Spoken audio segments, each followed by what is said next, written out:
Hey yo team, what up? Bienvenue dans un nouvel épisode. Aujourd'hui, on va voir comment faire un Jefferson Curl correctement.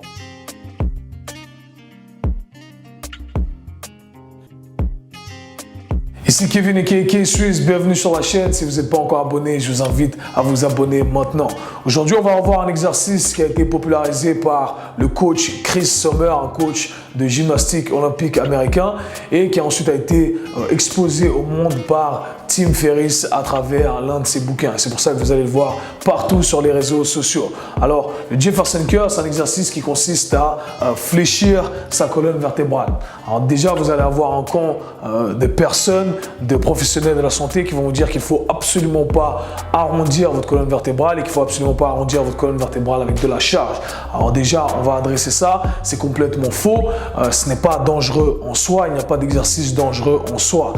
Il faut préparer votre corps à supporter la charge à laquelle vous allez l'exposer. D'accord? Votre colonne vertébrale a cette capacité de s'adapter et comme tous les autres tissus de votre corps. Donc si vous faites les choses progressivement, eh bien, votre colonne vertébrale pourra supporter de la charge même en flexion. Ceci étant dit, ce n'est pas là où je commencerai. Le problème que je vois aujourd'hui sur les réseaux sociaux, c'est que les gens effectuent cet exercice, mais ils ne le font pas avec la bonne intention. Et quand on ne fait pas les choses avec la bonne intention, eh bien, on n'a pas le même rendu et surtout, on n'a pas les mêmes résultats. Alors, le Jefferson Curl consiste à arrondir sa colonne vertébrale. D'accord? Donc, si on le fait ici à poids de corps, vous allez voir les gens qui essaient tout simplement de toucher leurs orteils, d'aller le plus bas possible en allant chercher le sol. Ok? Donc, ça ressemble à ça. Le problème, c'est que si on le fait sans intention, eh bien, voilà, ça ressemble à ça. Il n'y a pas grand-chose de faux en soi, mais on ne maximise pas le potentiel de l'exercice. Le problème avec cette exécution ici, c'est que on fléchit notre colonne vertébrale depuis où on a tendance à la fléchir. D'accord? Et vous allez voir plein de gens donner cet exercice à leurs clients, à leurs patients en disant voilà, c'est bien pour le dos, okay? C'est bien pour le bas du dos.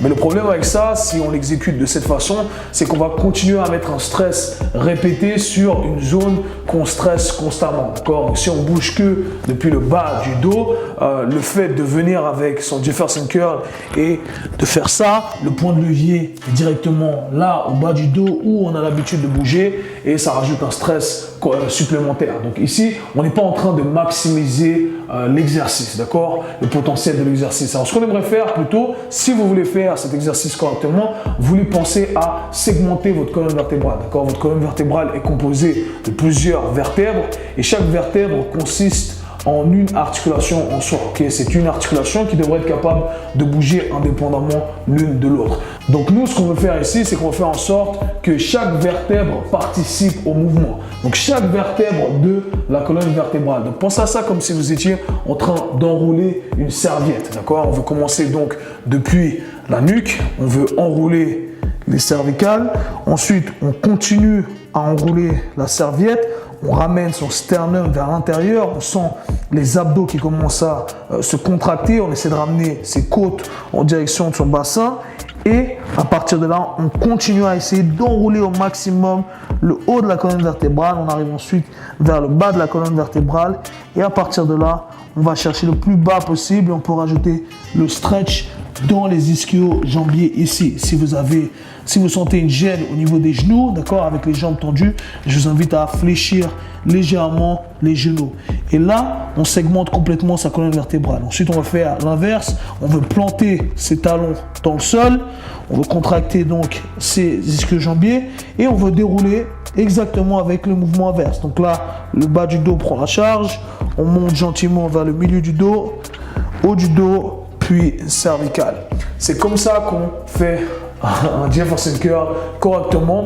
On maximise le potentiel de l'exercice. On renforce toute sa colonne vertébrale dans son intégralité. On ne met pas uniquement un stress répété sur le bas du dos. Donc j'espère que cette vidéo vous aura aidé. Si vous avez des questions, n'hésitez pas à les mettre dans les commentaires. Laissez un like et faites tourner la vidéo.